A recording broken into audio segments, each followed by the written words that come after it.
December 16, 1944. The Ardennes Forest, Belgium. Snow fell in silence across the pine-covered ridges of the Ardennes, a white shroud settling over frozen earth. In the pre-dawn darkness, German soldiers of the 6th Panzer Army crouched in their assault positions, breath misting in the bitter cold, waiting for the signal that would launch Hitler's desperate gamble to split the Allied armies.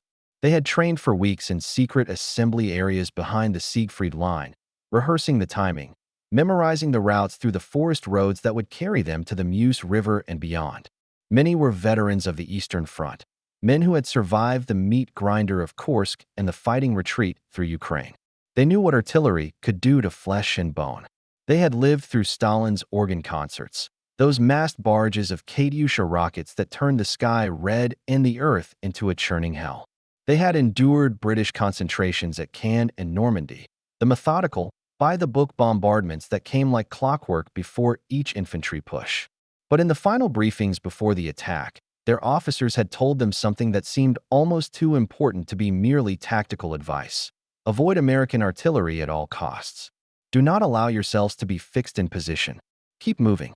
Because once the Americans found you, once they had your coordinates, what came next was unlike anything the Wehrmacht had ever experienced. The German soldiers didn't fully understand this warning yet.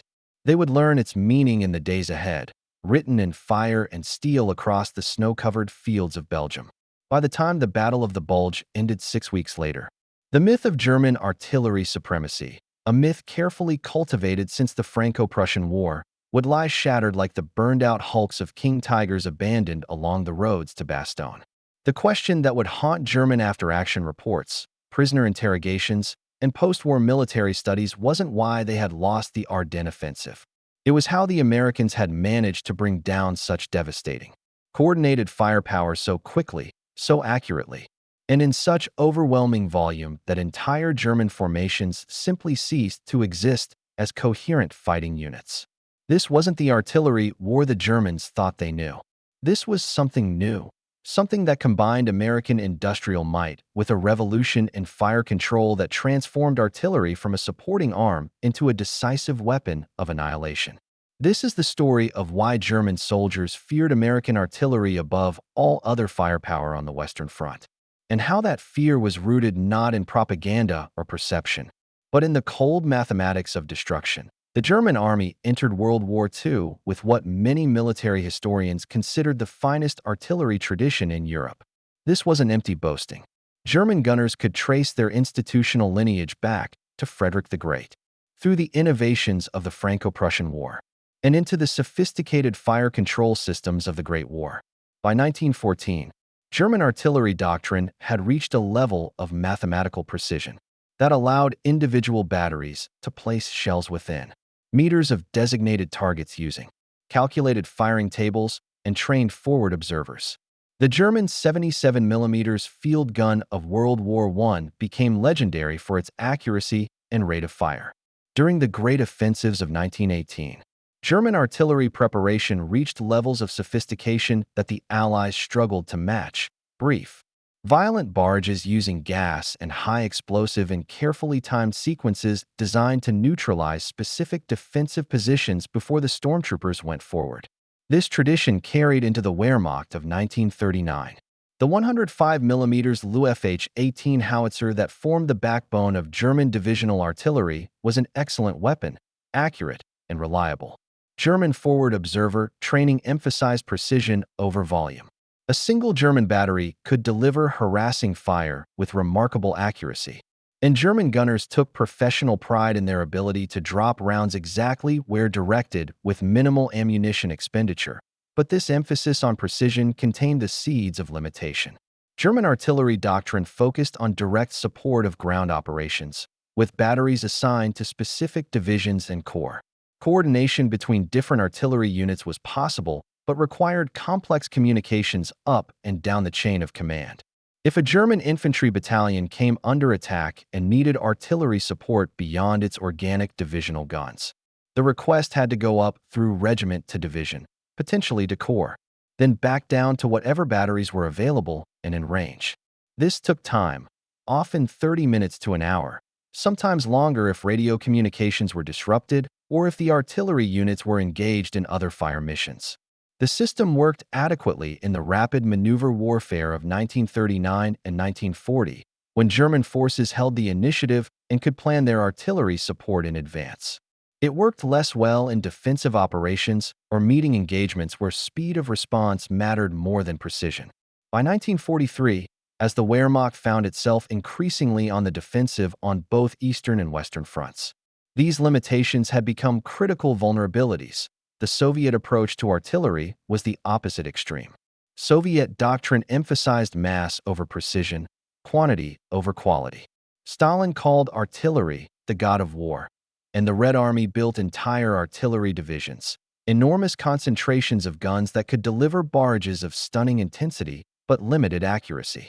A typical Soviet artillery preparation might involve hundreds of guns firing thousands of rounds at a target area, saturating it with steel and explosive in the hope that sheer volume would compensate for any deficiencies in fire control or accuracy.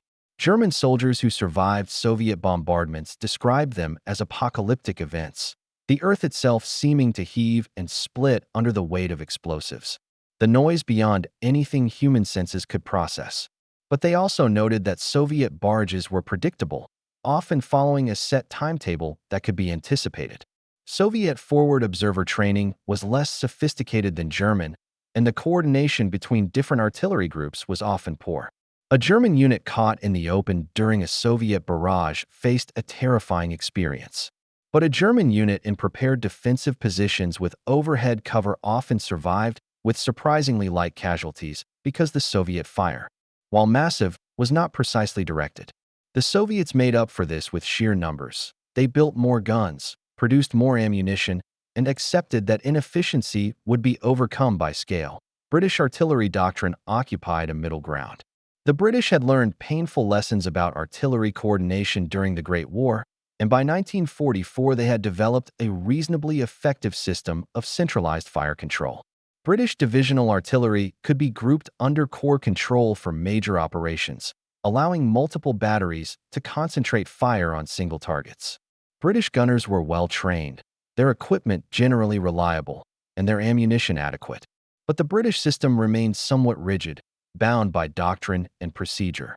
A British artillery barrage was typically planned hours or even days in advance, with carefully prepared fire plans that specified exactly which batteries would engage which targets at which times. This worked well for set-piece attacks like Operation Goodwood or the Rhine crossings, where everything could be choreographed in advance. It worked less well in fluid tactical situations where targets of opportunity appeared suddenly and needed to be engaged immediately. British artillery fire was accurate and professional, but it lacked flexibility and speed. A German unit that stumbled into contact with British forces knew it would face artillery, but it also knew that the British guns would take time to respond, would fire according to a plan, and could potentially be avoided by rapid movement or by breaking contact before the full weight of British fire could be brought to bear. Then, there was the American system. And the American system was different. June 12, 1944. Near Corentin, Normandy, Private First Class Hans Weber of the 17th SS Panzer Grenadier Division had been a soldier for 3 years. He had fought in Russia, survived the winter of 1942 outside Moscow, been wounded twice, and decorated once. He considered himself a veteran, someone who understood modern war and could read a battlefield the way a farmer read the weather. On this morning, 6 days after the Allied landings, his company was moving through the Norman hedgerows toward American positions near Corentin, preparing for a counterattack designed to push the invaders back toward the beaches. The hedgerows provided excellent cover, ancient earthen banks topped with dense thickets of brush and small trees, creating a maze of natural fortifications. Weber's squad moved carefully through a gap in one hedgerow, preparing to cross an open field perhaps 200 meters wide. American infantry had been spotted in the hedgerow on the far side. The plan was simple: suppress the Americans with machine gun fire, cross the field rapidly, and clear the far hedgerow with grenades and small arms. Standard infantry tactics. Weber had done this a dozen times in Russia. The German machine gun opened fire first, raking the far hedgerow with sustained bursts. Weber's squad rose from cover and began moving across the field at a run, weapons ready. They made it perhaps 50 meters before the world transformed into fire. There was no warning, no preliminary ranging shots, no sound of approaching aircraft or rockets. One moment Weber was running through knee-high grass under a cloudy Norman sky. The next moment the field exploded. Not in one place or two, but everywhere simultaneously. A curtain of fire that seemed to fall from heaven like a physical manifestation of divine wrath. High explosive shells detonated in a pattern that covered the entire field in what seemed like a single, continuous explosion. Weber threw himself flat, pressing his face into the earth as the ground beneath him hammered upward with each impact. The noise was beyond description, a roar that seemed to come from inside his own skull, from the earth itself, from the air overhead, all at once. He could feel the concussion of each shell through the ground, feel his internal organs shifting with each nearby burst. When he dared lift his head slightly, he saw that the field had ceased to exist as a coherent space. Where grass had been, there was now only churned earth, smoke, and fire. Where his comrades had been running moments before, there were now only bodies or pieces of bodies, some still moving, most not. The barrage lasted 90 seconds. That's what Weber learned later, from his company commander who had been timing the attack from the rear. 90 seconds. It felt like hours. When the firing stopped, the sudden silence was almost as stunning as the noise had been. Weber lay in the torn earth, ears ringing, unable to hear anything but a high-pitched whine. Slowly, carefully, he lifted his head. Of his 12-man squad, 3 others were still moving. The rest were casualties, killed or wounded by a barrage that had come so fast and so precise that there had been no time to react, no time to seek cover, no time to do anything but die. Later, after they had withdrawn back through the hedgerow they'd started from, after the company had been pulled back for reorganization, Weber spoke with his sergeant about what had happened. The sergeant, an old soldier who had been at Stalingrad, was shaken in a way Weber had never seen before. That wasn't random fire, the sergeant said quietly. That wasn't even a planned barrage. We weren't expected there. That was called in by a forward observer who saw us in the open, and it arrived in minutes. The entire field, every square meter. In minutes. The sergeant lit a cigarette with trembling hands. We can't fight artillery like that. Nobody can. This experience, the sudden, overwhelming deluge of precisely coordinated fire appearing with terrifying speed, became the signature encounter between German ground forces and American artillery throughout the Western European campaign. It happened at Mortain in August 1944, when the American 30th Infantry Division held against a German armored counteroffensive largely through artillery fire that destroyed dozens of panzers before they could reach American positions. It happened in the Hurtgen Forest in autumn 1944, where German defenders learned that any position identified by American observers would be buried under steel within minutes. It happened at Bastogne in December 1944, where American artillery crews fired more than 250,000 shells in support of the surrounded garrison, breaking up German assault after German assault with such regularity that Luftwaffe pilots reported the ground around Bastogne looked like a lunar landscape, cratered beyond recognition. And it happened in the Rhineland in February and March 1945, when American fire support literally paved the way for armored advances, suppressing German defensive positions so effectively that infantry casualties dropped to levels unprecedented in the European theater. The question German commanders asked themselves, asked each other in increasingly desperate after-action meetings, asked in interrogations after capture, asked in post-war military studies, was how the Americans did it. How did they manage to bring such overwhelming firepower to bear so quickly? The answer lay not in a single innovation, but in a combination of American advantages: industrial production, communications technology, doctrinal flexibility, and one specific technical innovation that revolutionized artillery fire control. The foundation of American artillery superiority was industrial. The United States produced more artillery pieces during World War II than all other combatants combined. The 105mm M2A1 howitzer, the standard American light field piece, was manufactured in quantities that stunned even American logisticians. Over 8,000 pieces produced before war's end. The 155mm M1 Long Tom howitzer, the heavy divisional gun, was built by the thousands. American factories produced ammunition at rates that made other nations' production look like cottage industry. In 1944 alone, American factories manufactured over 40 million artillery shells of all calibers. To put this in perspective, the German army fired approximately 5.5 million artillery rounds during the entire Battle of Stalingrad, one of the largest artillery expenditures in German military history. The American army fired more than that in the month of August 1944 in France alone. This wasn't just production capacity. This was production capacity at a scale that transformed the very nature of artillery warfare. When an American artillery battery commander called for resupply, he received it within hours.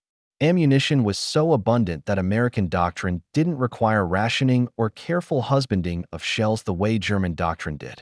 If an American forward observer identified a target, the question wasn't, can we afford to engage it, but rather, how many batteries should we assign to destroy it? This abundance extended to every aspect of American artillery operations. American guns had more trucks, more spare parts, more radio sets, more fire control equipment than their opponents. Each American division had 4 times as many vehicles as an equivalent German division, which meant American artillery could move quickly, could keep pace with advancing infantry and armor, could shift positions to support changing tactical situations without the delays that plagued less motorized forces. American artillery units had dedicated meteorological sections, teams of specialists who monitored temperature, air pressure, humidity, and wind conditions in real time, feeding this data to fire control computers that could adjust for atmospheric conditions that might throw shells off target by hundreds of meters. German artillery units had similar capabilities in theory, but in practice they often lacked the instruments, the trained personnel, or the time to use them effectively. American units used them as a matter of routine, but industrial capacity alone doesn't explain the speed and coordination that so terrified German soldiers. The British had substantial industrial capacity as well, yet British artillery didn't achieve the same reputation for rapid, overwhelming response. The Soviets had even more guns and ammunition than the Americans, yet Soviet artillery remained less flexible, less responsive. The key difference was in communications and fire control doctrine. American artillery doctrine in 1944 was built around the concept of centralized fire control with maximum flexibility.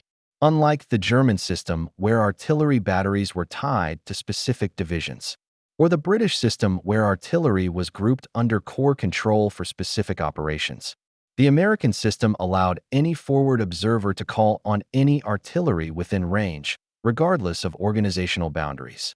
An American infantry lieutenant pinned down by German fire could, with a single radio call, bring down the fire of not just his own battalion's artillery, but the artillery of adjacent battalions, divisional artillery, corps artillery, even army-level artillery if the target warranted it. The system was designed from the ground up to be responsive rather than hierarchical. Fire requests didn't need to go up a chain of command and back down. They went directly to fire direction centers, specialized command posts equipped with plotting tables, firing computers, and direct communications to all artillery units in the area. The radio networks that made this possible were themselves a product of American industrial and technological superiority. Every American infantry company had at least one SCR-300 backpack radio that could communicate with battalion headquarters. Every artillery forward observer team had an SCR-610 radio that could reach the fire direction center directly. American artillery batteries had multiple radio sets linking them to the fire direction center, to adjacent batteries, to higher headquarters. This redundancy meant that even if some radios were destroyed or jammed, communications could be maintained. Compare this to German communications, which still relied heavily on field telephone lines that could be cut by artillery fire, or on radio sets that were less reliable and less numerous. A German forward observer might identify a perfect target, but if his radio was damaged or if atmospheric conditions disrupted transmission, the information couldn't be passed back to the guns. American observers had backup radios, backup communication channels, and backup systems for the backup systems. But even abundant production and reliable communications don't fully explain why American artillery could deliver such precise, concentrated fire so quickly. The real revolution was technical, the variable time fuse. Known as the VD fuse or proximity fuse, December 22, 1944. Outside Bastogne, Belgium, Oberleutnant Ernst Hoffmann commanded a company of infantry in the 26th Volksgrenadier Division, part of the forces attempting to capture Bastogne and complete the encirclement of the American defenders. For 6 days his men had been attacking American positions around the town, and for 6 days they had been repulsed with heavy casualties. On this evening, as darkness fell over the snow-covered fields, Hoffmann's company prepared for another assault. Intelligence suggested the American paratroopers defending this sector were low on ammunition, possibly low on morale. The plan was to attack just after dark, using the winter night to cover their approach, close with the Americans before their artillery could respond effectively. Night attacks had worked before against the Americans. Get close enough fast enough. And their artillery advantage diminished because they couldn't fire on German troops mixed in with their own infantry. The company moved out at 1900 hours, advancing across open ground toward a tree line where American positions had been spotted. They were confident, moving in good order, NCOs keeping the men properly spaced.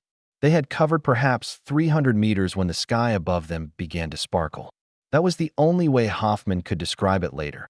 The air itself seemed to glitter with tiny flashes of light.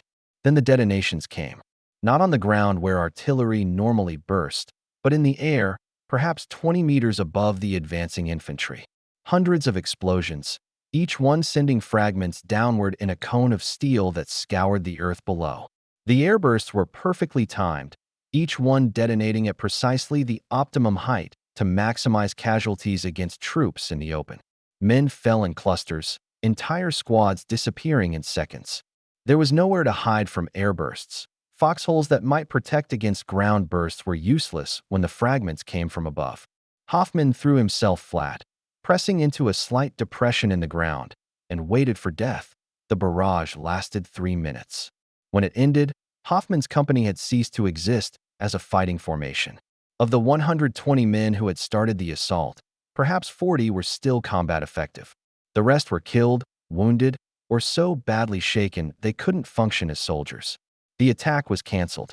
That night, huddled in a barn behind German lines, Hoffmann spoke with his battalion commander about the airburst shells. The commander, a veteran who had fought in Poland, France, and Russia, admitted he had no explanation. The Americans have some kind of new fuse, he said. Something that makes the shells explode in the air automatically, at the perfect height. Not time fuses. Those you can see coming, you can take cover. These go off instantly, right over your head, as if each shell knows exactly where the ground is. He looked at Hoffmann with something close to despair. How do you fight artillery that can do that? The VT fuse was one of the most closely guarded secrets of the war, and one of the most effective weapons the Allies possessed. Developed jointly by American and British scientists, it was essentially a miniature radar set built into an artillery shell fuse. As the shell descended toward the ground, the radar unit sent out radio waves and measured the returning signal. When the distance to the ground reached a preset threshold, typically 20 to 30 meters, the fuse detonated the shell automatically. The result was a perfect airburst, timed with electronic precision far beyond what any mechanical time fuse could achieve. The fragments from an airburst shell spread in a downward cone, covering approximately 4 times the area of a ground burst and delivering fragments at angles that could reach into trenches, foxholes, and covered positions. Against troops in the open, the VT fuse was simply devastating.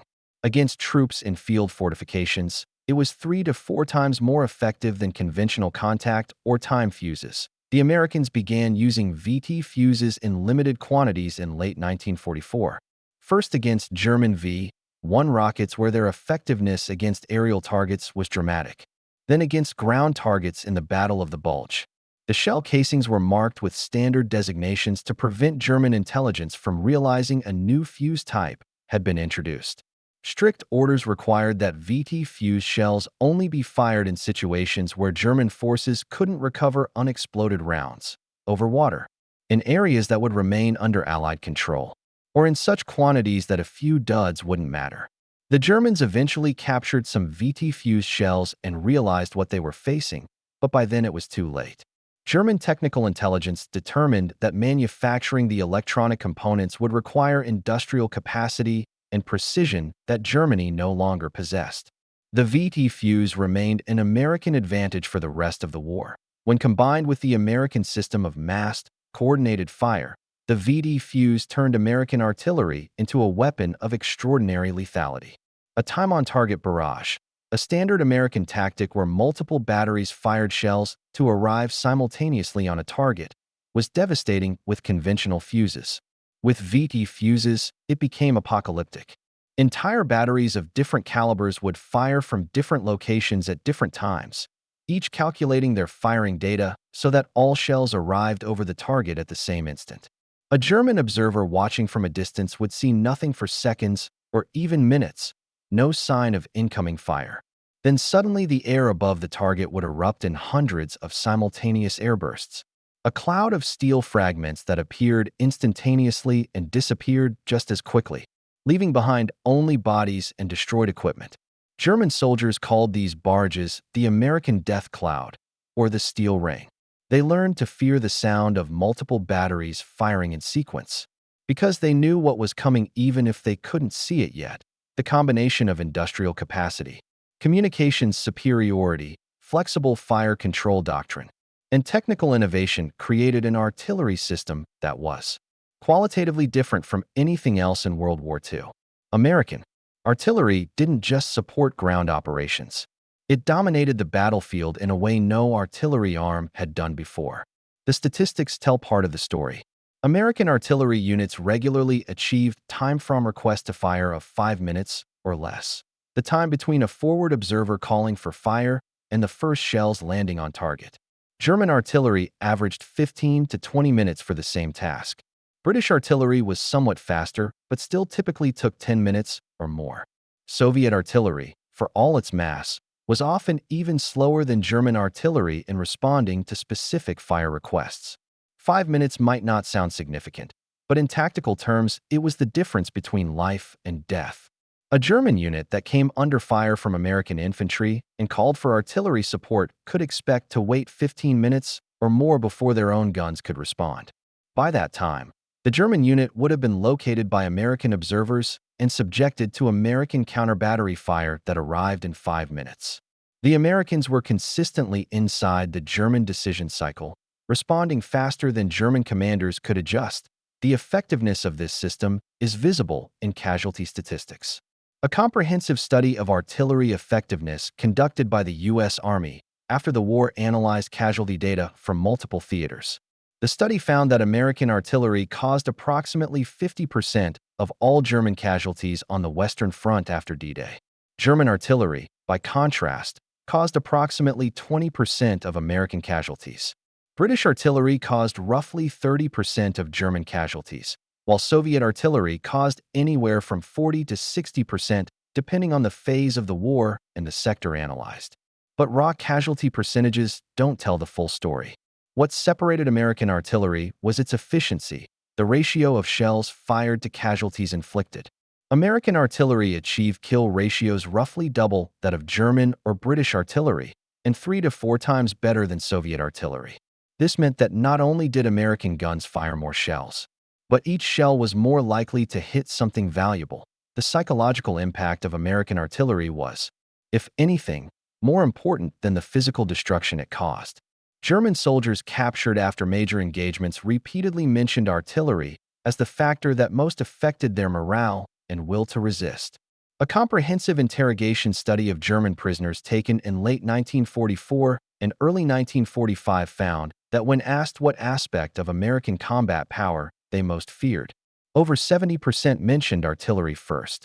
By comparison, fewer than 20% mentioned American armor, despite the fact that American tanks outnumbered German tanks by substantial margins. Fewer than 10% mentioned American infantry small arms fire or American air power as their primary concern. The interviews reveal a consistent theme. German soldiers felt helpless against American artillery. They could maneuver against tanks, could take cover from aircraft, could fight back against infantry.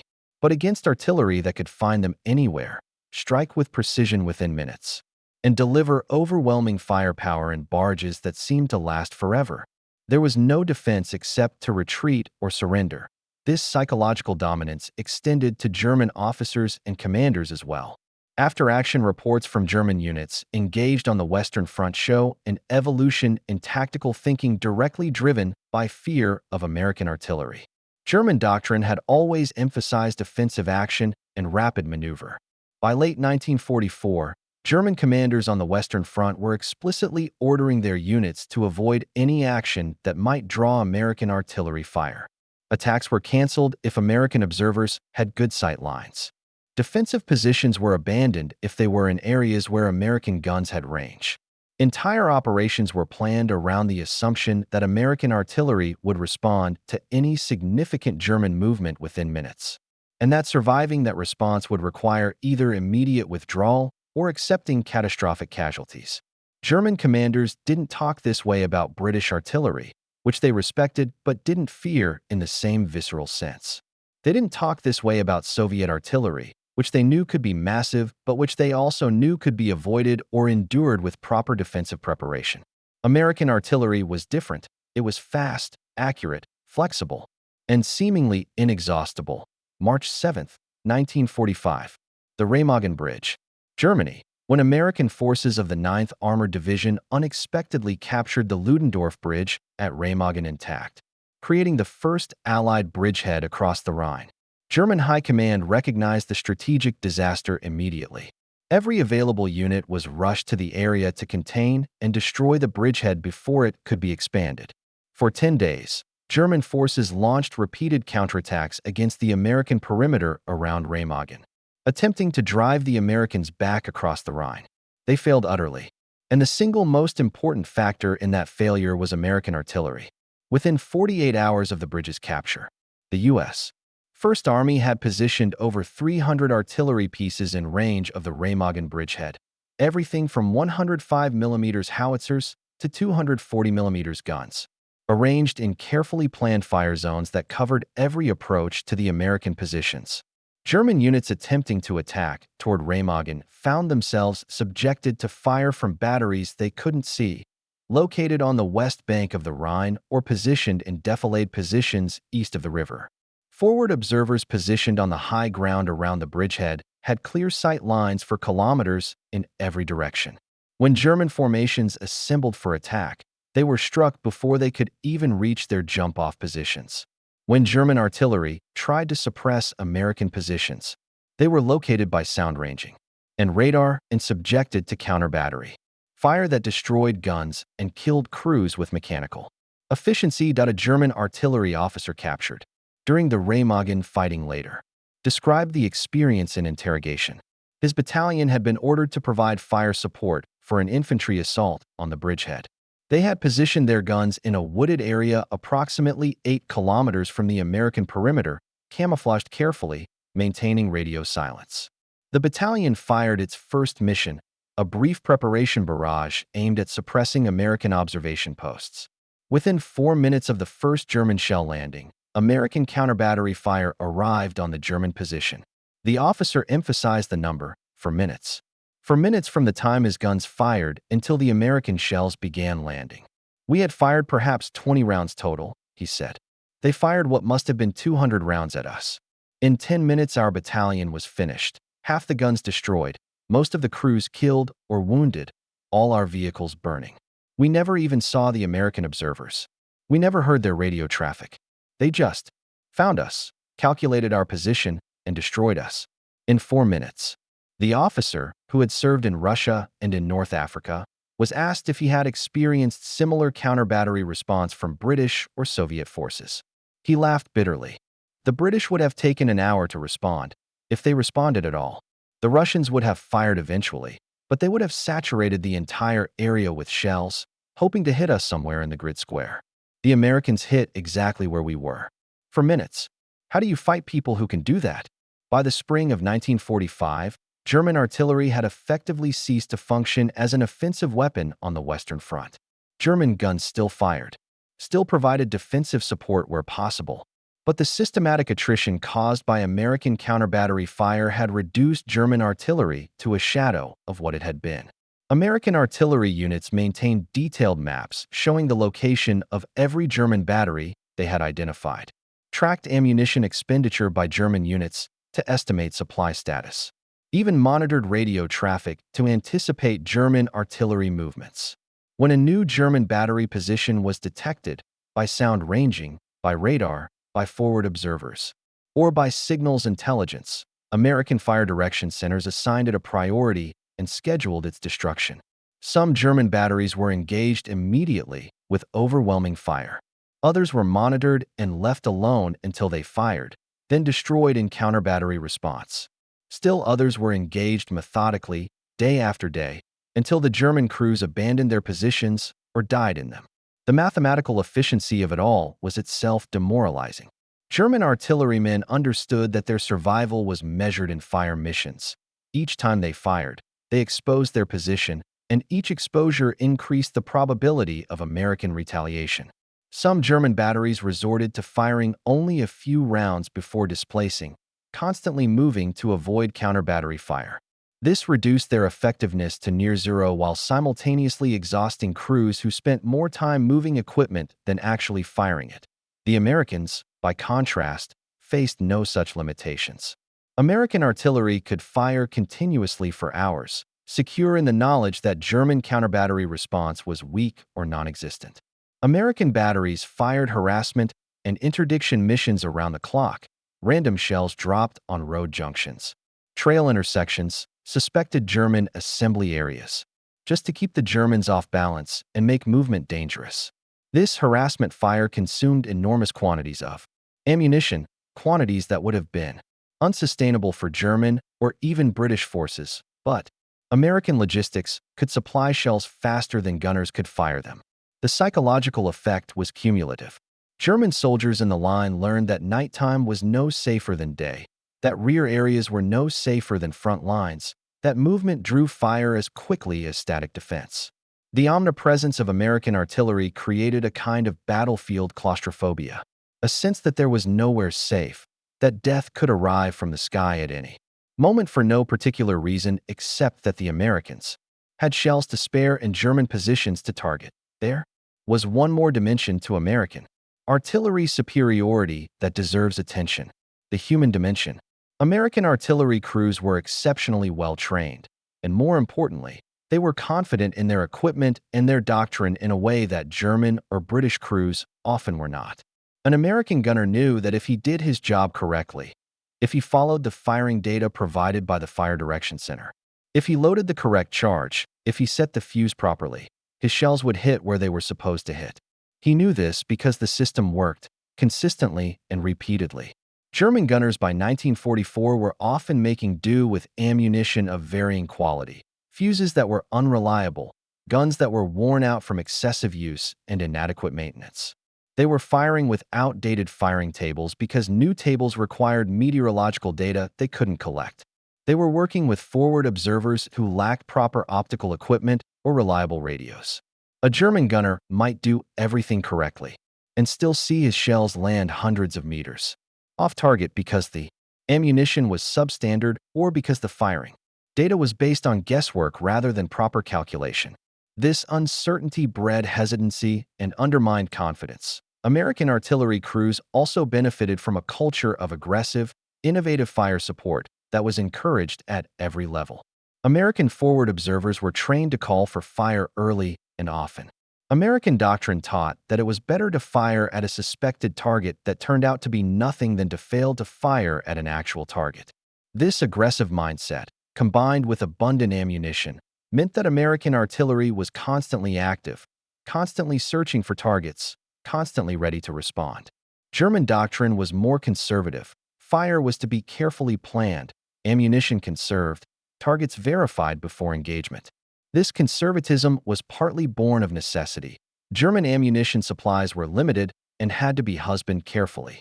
But it also reflected a different philosophy of fire support, one that saw artillery as a resource to be managed rather than a weapon to be unleashed. The difference in artillery philosophy is perhaps best illustrated by comparing response to a specific tactical situation. Imagine a platoon of infantry that comes under unexpected fire from a tree line 400 meters away. They cannot see the enemy position clearly, cannot determine if it's a machine gun nest, a platoon, or a company. Under German doctrine, the platoon leader would report the contact to his company commander, who would evaluate whether the threat warranted artillery support. If artillery was deemed necessary, the request would go to battalion, then to division artillery. The forward observer would attempt to locate the exact position of the enemy fire. Only after the target was confirmed and exact coordinates determined would fire be called. This might take 20 minutes or more. Under American doctrine, the American platoon leader would have a radio link directly to his battalion fire direction center. He would immediately call for fire on the tree line, not a specific grid square, but the entire tree line, because he doesn't know exactly where in the tree line the enemy is located. Within minutes, multiple batteries would engage the entire tree line with a time-on-target barrage, smothering it with high explosive and white phosphorus. The American approach used more ammunition, was less precise in some technical sense, but achieved the tactical objective, suppressing the enemy fire, much faster and with much greater certainty. This American philosophy of overwhelming force applied quickly was not limited to artillery. But artillery was where it found its most complete expression. The American military in World War II understood that the United States possessed certain advantages: industrial capacity, technological sophistication, logistical capability, and American doctrine was explicitly designed to leverage those advantages while minimizing American casualties. Artillery was the perfect weapon for this approach. It allowed American forces to destroy enemy positions from a distance, reducing the need for costly infantry assaults. It could break up enemy attacks before they reached American lines, limiting close combat where casualties were highest. It could suppress enemy positions, allowing American infantry to advance with reduced risk. The end result was an American way of war that one German officer described bitterly as steel instead of blood, the Americans substituting firepower for manpower. Material for Men, April 15, 1945. The Ruhr Pocket. Germany. By April 1945, the war in Europe was in its final weeks. The Ruhr industrial region had been encircled by American forces, trapping more than 300,000 German soldiers in a pocket that was systematically compressed and destroyed. General Major Klaus Fischer commanded what remained of an infantry division inside the pocket. Perhaps 3,000 men, scattered across 15 kilometers of front, lacking ammunition, food, fuel, and hope. Fischer had been a professional officer since 1932, had commanded units in every major campaign from Poland onward. He understood military reality well enough to know that the war was over, that further resistance was pointless, that every day he kept fighting was simply sending more of his men to retry as continue death or captivity for no purpose. On this morning, he received orders from higher headquarters to attempt a breakout attack toward the east, toward what was optimistically described as friendly lines, but was actually just more American units blocking every route. Out of the pocket, Fischer called together his remaining battalion commanders to discuss the order. They met in the cellar of a destroyed farmhouse, men who had once been proud professionals and were now just exhausted survivors. One of the colonels, a man who had been with Fischer since France in 1940, spoke bluntly. "We can attack if you order it, Herr General, but we won't get 500 meters. The Americans have artillery coverage over every road, every field, every position we might use. The moment we assemble for attack, the shells will come. We've seen it every day for 3 weeks. They have shells, they have radars, they have observers everywhere. We have, well, to fight, I suppose. Maybe. But well, doesn't stop artillery." Fischer listened, said nothing. Another officer, younger, asked the question they were all thinking. Why don't they just attack us? They have the strength. Why do they just sit there and shell us day after day? Fischer had an answer to that, or thought he did. Because they don't need to attack. Why would they? They can sit safely in their positions and kill us with artillery until we surrender. It costs them nothing, some shells, some powder charges. It costs us everything. That's how the Americans fight. They turn war into an industrial process. Men are inputs, shells are outputs. They have calculated that it's more efficient to destroy us with artillery than to assault us with infantry. And they're correct. That afternoon, Fisher surrendered his division. In the final accounting, American artillery fired more than 15,000 shells at Fisher's positions in the last 3 days before his surrender.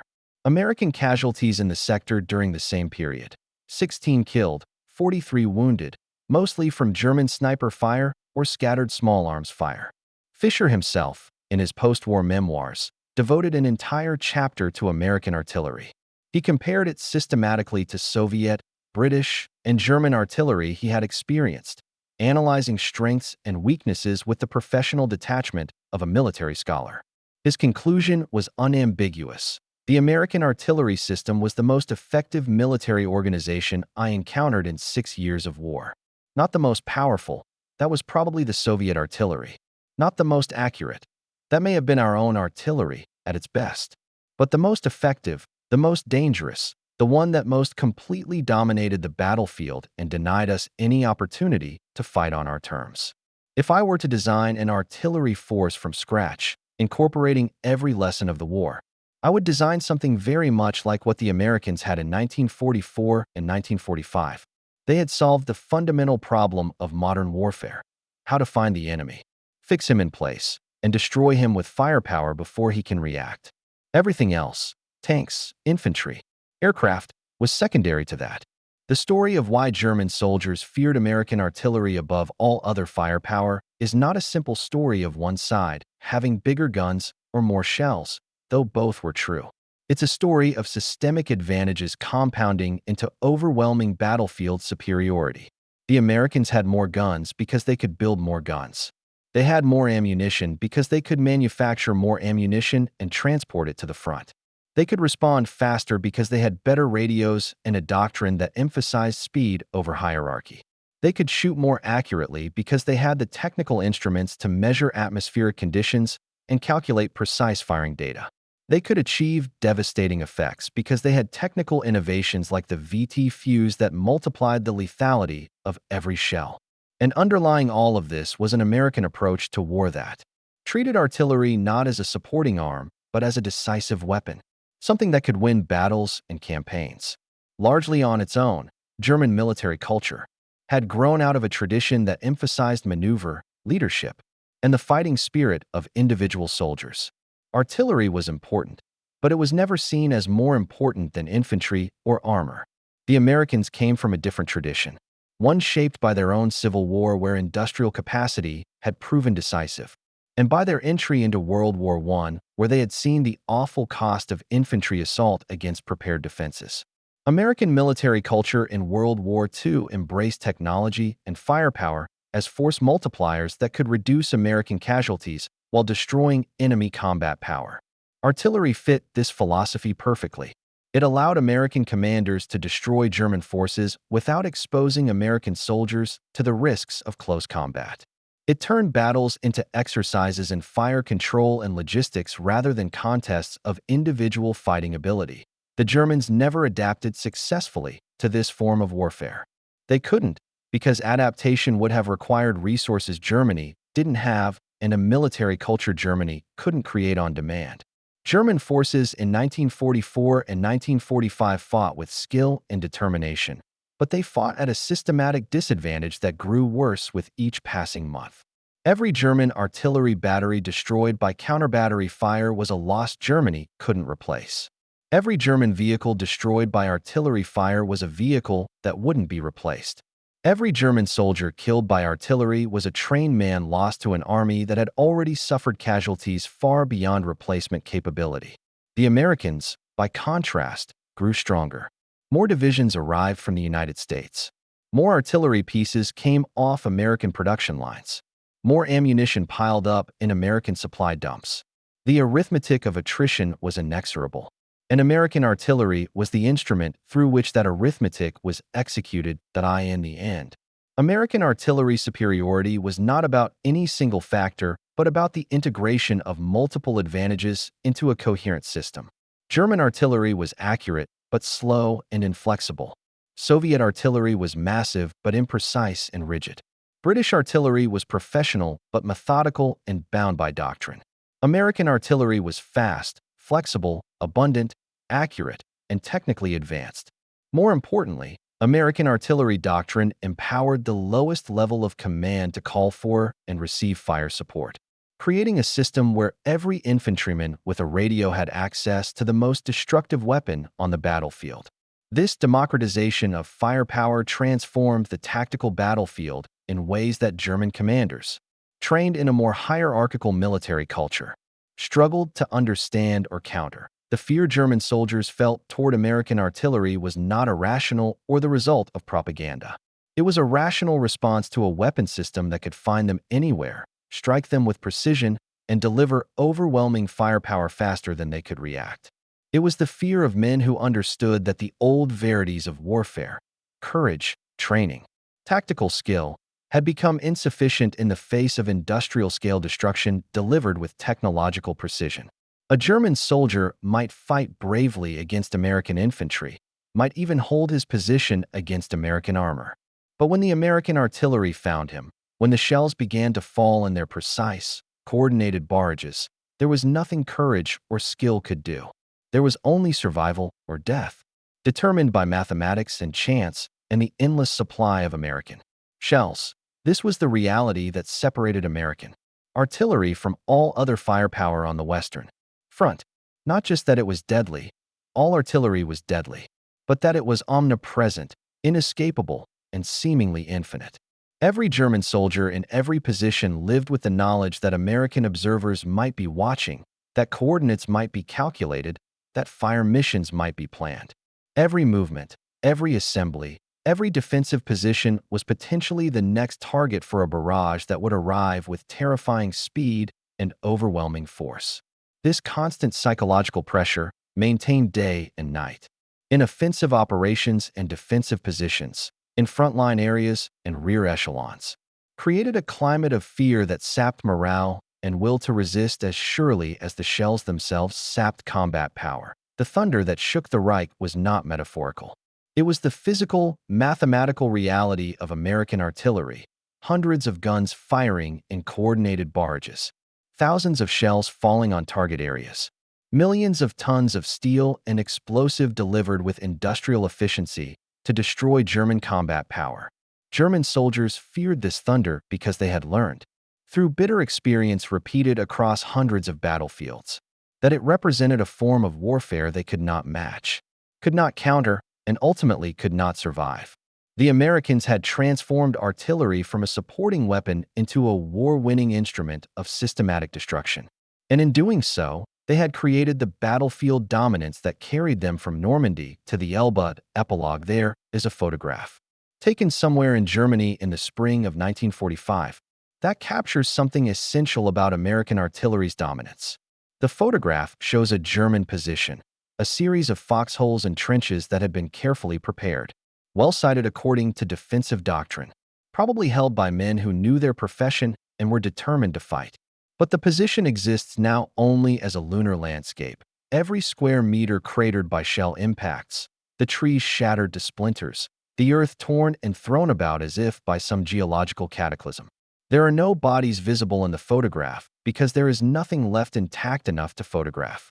The caption, written by an American Army historian, reads simply, "Targets serviced by divisional artillery. Time, for minutes." For minutes. That was the span of time between identification and destruction, between existence and obliteration. For minutes in which American observers called for fire. American fire direction centers calculated solutions. American radio networks transmitted orders. American gun crews loaded and fired. American shells flew downrange and exploded on target. For minutes that represented the culmination of American industrial power, technological innovation, doctrinal development, and professional training. For minutes that explained, more clearly than any number of casualties or expenditure reports, why German soldiers feared American artillery above all other firepower on the Western Front. The thunder that announced those 4 minutes was the sound of modern warfare's terrible efficiency, the sound of abundance applied with precision, of industry turned toward destruction, of mathematics made manifest in steel and explosive. It was a sound the Germans had thought they understood, having pioneered much of modern artillery doctrine themselves. But they learned, in the hedgerows of Normandy and the forests of the Ardennes and the ruins of the Ruhr, that they had been wrong. They had refined artillery into an art form. The Americans had transformed it into an industrial process, and in that transformation had created something the Germans could not match and could not survive. The freedom to manufacture without limit, the abundance to supply without stint, the technological capacity to innovate without pause. These were the foundations of American artillery superiority. And these foundations were themselves the products of a democratic, industrial society that had decided the war must be won and had marshaled its resources toward that end with a totality that autocratic Germany could never replicate. The thunder that shook the Reich was, in the end, the sound of democracy at war, imperfect, wasteful perhaps, but ultimately irresistible. It was the sound of a society that valued the lives of its soldiers enough to substitute steel for flesh, that possessed the industrial capacity to do so, and that developed the technical and doctrinal innovations to make that substitution devastatingly effective.